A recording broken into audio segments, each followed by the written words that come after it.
यूहन्ना 14:26 में क्या लिखा है? यूहन्ना 14:26 में यह लिखा है, परंतु सहायक अर्थात पवित्र नहीं आत्मा, नहीं नहीं, हाँ ठीक है चलिए। परंतु सहायक अर्थात पवित्र आत्मा जिसे पिता मेरे नाम से भेजेगा, वह तुम्हें सब बातें सिखाएगा और जो कुछ मैंने तुमसे कहा है वह सब तुम्हें सुमरण कराएगा।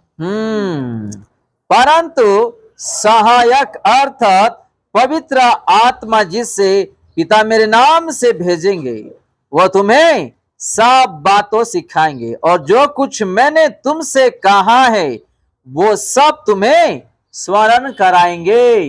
कौन? पवित्र आत्मा। अगर आज अच्छा और बुराई के बारे में जान पा रहे हैं तो हम ये नहीं सोचना कि मुझे बुद्धि ज्ञान है। क्या बुद्धि ज्ञान है? वो कौन? पवित्र आत्मा। चलो एक उदाहरण देते हैं। यहाँ पे सहायक पवित्र आत्मा के बारे में लिखा है ना, एक छोटा उदाहरण देता हूं मैं। आप किसी को थप्पड़ मार दिए या किसी का बुराई भी कर दिए, थोड़ी देर के बाद क्या होता है कि मैंने गलत करा, नहीं मानना चाहिए था, उसका बुराई नहीं करना चाहिए था, उसको ऐसा बोलना नहीं चाहिए था। ये कौन करने वाले? पवित्र आत्मा। क्योंकि हम गलत किए हैं, ये गलत नहीं करना चाहिए था, वो सिखाने वाला पवित्र आत्मा। इसलिए हम दारू जब पीते हैं, जब नशा छोड़ देता है, अपना शरीर से छोड़ के जाता है वो नशा, बाद में मैं गलत कर दिया, नहीं पीना था, नहीं पीना था, दारू नहीं पीना था, मेरा इज्जत खराब हो गया है। अगर किसी को पता चला तो मेरा बुराई हो जाती है, बेइज्जती हो जाती है, परिवार का भी बदनामी हो जाती है। वो कौन सिखाता है? वो पवित्र आत्मा सिखाता है। बेटे आप पीछे जाओ, आप इधर आ जाओ, आप इधर बैठो, आप पीछे जाओ, बेटा आप इधर आओ, आप पीछे इधर आ जाओ, बीच में आ जाओ, बीच में आओ, बीच में बैठो। फिर से हम पढ़े उसी 26 को। परंतु सहायक अर्थात पवित्र आत्मा जिसे पिता मेरे नाम से भेजेगा जी, वो तुम्हें सब बातें सिखाएगा और जो कुछ मैंने तुमसे कहा है वह सब तुम्हें स्मरण कराएगा। आज जो वचन हम पढ़ रहे हैं, जो कुछ मैंने कहा, यानी कि उसका वचन जो पढ़ते हैं, जो हमको याद रहता है। कैसे याद रहता है? पवित्र आत्मा का मदद से। किसका? पवित्र आत्मा का मदद से। कुछ चीज भूल भी जाते हैं तो हम उसको ध्यान देते हैं कि वो याद आए, उसी समय क्या करते हैं? पवित्र आत्मा आपको याद दिला देते हैं। हालेलुया। कुछ चीज जो है आपको प्रार्थना के लिए लोग बोलते हैं कि मेरे लिए ये प्रार्थना करो, वो बोलते हैं मेरे लिए ये प्रार्थना करो, और तीसरा बोलता है ये प्रार्थना करो। आप अपने कमरे में जाते प्रार्थना करते हैं तो एक एक चीज आपको ध्यान देके पवित्र आत्मा सिखाता है। वो उन्होंने ये कहा था, वो उन्होंने ये कहा था, वो ये कहा था, इसके लिए प्रार्थना करो, उसके लिए प्रार्थना करो। वो आपका बुद्धि ज्ञान नहीं है, वो पवित्र आत्मा आपको याद दिलाते हैं, आपसे करवाते हैं प्रार्थना। हालेलुया। क्योंकि आप जो प्रार्थना करते हैं और मैं जो प्रार्थना करता हूं, अपना जीवन पुस्तक में सब लिखी जाती है। आप लोग ये सोच रहे होंगे मैं इतना प्रार्थना कर रहा हूं, मेरा प्रार्थना का जवाब नहीं आ रहा। आएगा। कब? उसका तारीख में, उसका समय में आएगा। आपका और मेरा तारीख और समय में नहीं आएगा। कि आप चावल धो के बिठा दिए गैस में, तुरंत खाना पक जाता है? उसका भी समय है। हमारे पहले जो चीज हम मांगते हैं, हमारे पहले कौन मांग रहा हूं? किसको? कोई और मांग रहे होंगे। किसको? प्रभु यीशु मसीह को। पहले उसको मिलेगा, बाद में हमको मिलेंगे। चाहे आप बीमारी में हो या लड़ाई में हो, कौन सा चीज मुझे नहीं पता है। जो हमारे से पहले मांग के आ रहे हैं, पहले उनको मिलने वाला, बाद में हमको मिलने वाला। तो आप और मैं क्या हुआ प्रार्थना, वो कभी व्यर्थ नहीं होने वाला। हालेलुया। आपको यह समझ में? एक बच्चा डॉक्टर या इंजीनियरिंग बनने के लिए या आईएएस ऑफिसर बनने के लिए उसका एक सपना रहता है, मेहनत करता है, पढ़ाई करता है। क्या वो फेल हो जाएंगे? जरूर एक ना एक दिन वो बनेंगे। आईएएस ऑफिसर बनेंगे, डॉक्टर बनेंगे, इंजीनियरिंग भी बनेंगे वो एक दिन। उसका समय में नहीं, उसका समय में जो उसको मिलना चाहिए। हालेलुया। चलो हम फर्स्ट क्लास पढ़ाई के लिए जाते हैं, या एलकेजी ले लो या यूकेजी ले लो, क्या एलकेजी यूकेजी वाले क्या डिग्रियां पढ़ाई कर लेते हैं? बताइएगा।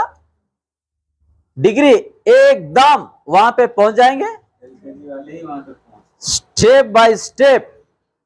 तो आपका जीवन में प्रभु स्टेप बाय स्टेप लेकर के जाएंगे और आपको ऊंचे स्थान पर खड़ा करेंगे। हालेलुया। आप ये सोच रहे होंगे ये पास्टर जी वचनों से ये बोल रहे हैं।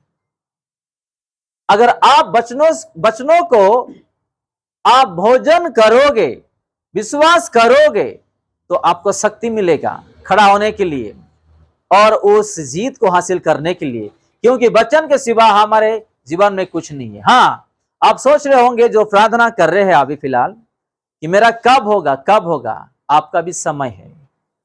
मेरा पढ़ाई नहीं है, मेरा नौकरी नहीं है, मुझे गाड़ी खरीदना है, मुझे घर खरीदना है, बच्चों का स्कूल फीस कॉलेज फीस देना है, एक अच्छा घर बनाना है, विवाह कराना है, फलाना फलाना चीज हम सोचते हैं।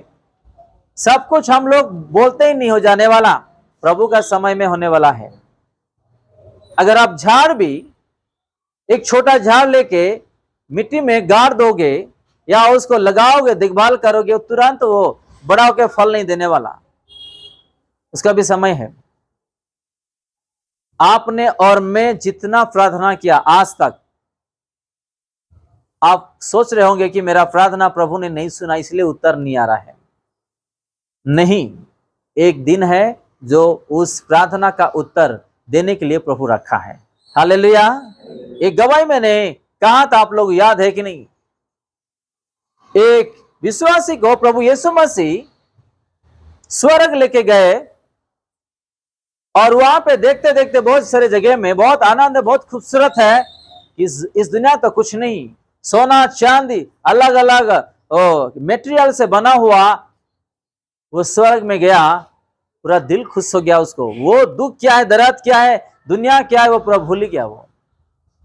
तो वहां से एक जगह उसको लेके गए, एक ब्यूटीफुल, एक खूबसूरत, एक गोडाउन जैसा, अंदर अच्छा अच्छा गिफ्ट वगैरह पैक हुआ उसको दिखाई दे रहा है। तो यीशु मसीह को वो भाई पूछते हैं कि परमेश्वर ये क्या है, गिफ्ट जैसा दिख रहा है, गोडाउन जैसा दिख रहा है। तो प्रभु यीशु मसीह उस विश्वासी भाई को बोलते हैं, मेरे लोग मुझे मांग रहे थे और मांगना बंद कर दिए। मैं देने के लिए जा रहा था, उन लोग मेरे से दूर हो गए, मांगना बंद कर दिया। तो उन लोगों को देने के लिए जो था वो यहीं पे पड़े हैं। कहां पे? वो गिफ्ट क्या है? आशीर्वाद वाला गिफ्ट। हालेलुया। आप कोई बात समझ में? तो हम क्या करते हैं, कुछ चीज मांगते मांगते मांगते बीच में छोड़ देते हैं। यही हमारा कमजोरी है। उस कमजोरी क्या है कि शैतान भी आएगा, इतना साल तूने पूछा, इतना साल तूने मांगा, प्रार्थना किया, कहां है तेरा प्रार्थना का जवाब? क्यों कर रहा है प्रार्थना? सुबह शाम प्रार्थना कर रहे हो, ऐसा भैका के वो क्या करता है, प्रार्थना मांगना बंद करवा देता है। इसलिए प्रभु देने का भी जो टाइम था वो भी। हालेलुया। कल मैं बाइबल हाउस गया था, अपने कलेश के लिए कुछ खरीदने के लिए। वहां पे एक सफेद कपड़े में एक बैग पार्किंग के जगह में रख के वो बैठा है और किसी को नहीं मांग रहा है, सिर्फ आने जाने वाले को देख रहा है। मैं गाड़ी पार्क किया, उसको देखा और ऊपर गया मैं, और जो चीज मुझे अपने कलेश के लिए खरीदना है खरीद लिए, नीचे आया और मुझे ऐसा देखा तो मैंने कुछ उसको दान कर दिया, आ गया। मैं ये इसलिए आप लोगों को बोल रहा हूं, दान करने का एक बड़ा चीज है ही नहीं। प्रभु किसी का रूप में भी हमारा परीक्षा कर सकता है। एक बूढ़ा अच्छा है, अच्छा खूबसूरत है, सफेद वाला ड्रेस पहना है, एक लकड़ी लेके, एक बैग लेके वहां बैठा है। मैं जहां पार्क करता हूं गाड़ी, उसी जस्ट करीब ही वो बैठा है, और मैं ऊपर जा रहा था, मुझे देख रहा था, और वहां से सामान खरीद के नीचे आया, फिर भी देख रहा था वो। तो मैंने कुछ दान उसको कर दिया, आ गया, क्योंकि प्रभु भी हमारा परीक्षा करते हैं। वो कौन सा रूप में आते हैं, क्या करते, किसी को नहीं पता है। ये सच्ची घटना है। एक भाई के परिवार में जब गांव में थे, बहुत सारा अपना अपना मोबाइल साइलेंट करे, बहुत सारा उस परिवार में पैसे का और हर चीज का कमी था। पैसे का, खाने पीने का, हर चीज का कमी था। तो एक दिन थोड़ा चावल था, क्या थोड़ा चावल था। तो उन लोग क्या करे, वो बहन लोग और भाई लोगों को शादी नहीं हुआ था। तो गांव में क्या करते उस समय में, ये 30-35 साल का पहले की बात कर रहा हूं मैं, लकड़ी में हम खाना बनाते थे, बड़े बड़े भगोने में, हंडी में। तो पानी बहुत डाले और थोड़ा चावल, भगोना जो है बड़ा है, चावल थोड़ा है, उस भगोने में पानी बहुत है, क्योंकि बहुत दिनों से उन लोगों को खाना नहीं है, एक टाइम खा रहे, पानी पी रहे, ऐसा जी रहे थे। तो उन लोग खाना जब पक गया है, उठा के रखने का समय में ही एक बूढ़ा आया घर में, बेटा मुझे कुछ दे दो, भूख लग रहा है, बेटी मुझे दे दो, भूख लग रहा है, करके एक झोली लेके आया, लंबा होके, सफेद कपड़ा पहन के। तो इन लोग जब बाहर गए, वो नीचे नहीं उतारे, वो हांडी बाहर गए, ये कौन है सब बार बार बुला रहे करके। तो उन लोग कह दिए, जा हमारे घर तुझे मिला, हम बहुत दिनों से खाने के लिए तरस रहे, इतना चावल था हम पका के खा रहे, हमारे को खाना भी नहीं है, जाओ और किसी से पूछो, करके उसको भगा दिए। वो चले गया। वो इन लोग गए अंदर, और वो गर्म था, जिस नीचे रखने का एक समय था, उससे पहले वो आया, वो पूछा। इन लोग बाहर गए, उसको भगा दिए, आए, इन लोग नीचे रखने के लिए जा रहे थे, हाथ से फिसल गया, पूरा खाना वहां पे चले गया, एक दाना भी नहीं बचा वो हांडी के अंदर। फिर उन लोग रोने लगे, भाग के देखे बाहर, वो बूढ़ा नहीं था, वो गांव में ढूंढे, उसको नहीं मिला। तो आके क्षमा मांगने लगे, प्रभु हमको क्षमा करना, तो तू ही था वो सही वक्त में हम लोगों को परीक्षा करने के लिए तू आया।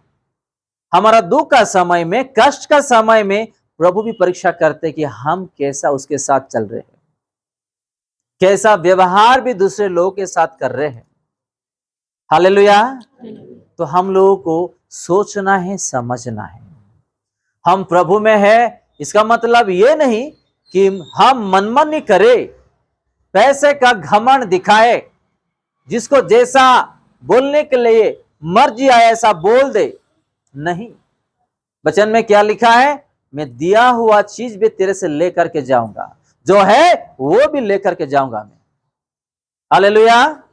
आप लोगों की बात समझ में, पैसे का घमंड, खाने पीने का घमंड, कपड़े का घमंड, बेटा आपको नीचे बैठो, बेटा आप नीचे बैठो, नहीं तो इधर आ जाओ, और अपना सुंदरता का घमंड, अलग अलग चीज जो लोगों को रहता है, प्रभु को बिल्कुल पसंद नहीं है, बिल्कुल पसंद नहीं है, बिल्कुल पसंद नहीं है। हम एक दूसरे को क्या करें, रेस्पेक्ट करें, मर्यादा, उसको सम्मान करें, आदर करें, यह पहला चीज है हमारा। प्रभु यीशु मसीह अपने चेले लोगों को मछली पकड़ पकड़ के, उन लोग कौन, पतरस के दोस्त लोग और परिवार, मछली पकड़ने वाले के साथ कैसा रहता है आपको पता है कि नहीं। लेकिन प्रभु उन लोग को ये मछली पकड़ने वाले घिन आती, ऐसा कब कहा, कभी कहा ऐसा। उन लोगों को भी क्या किए, प्रभु यीशु मसीह आदर किए।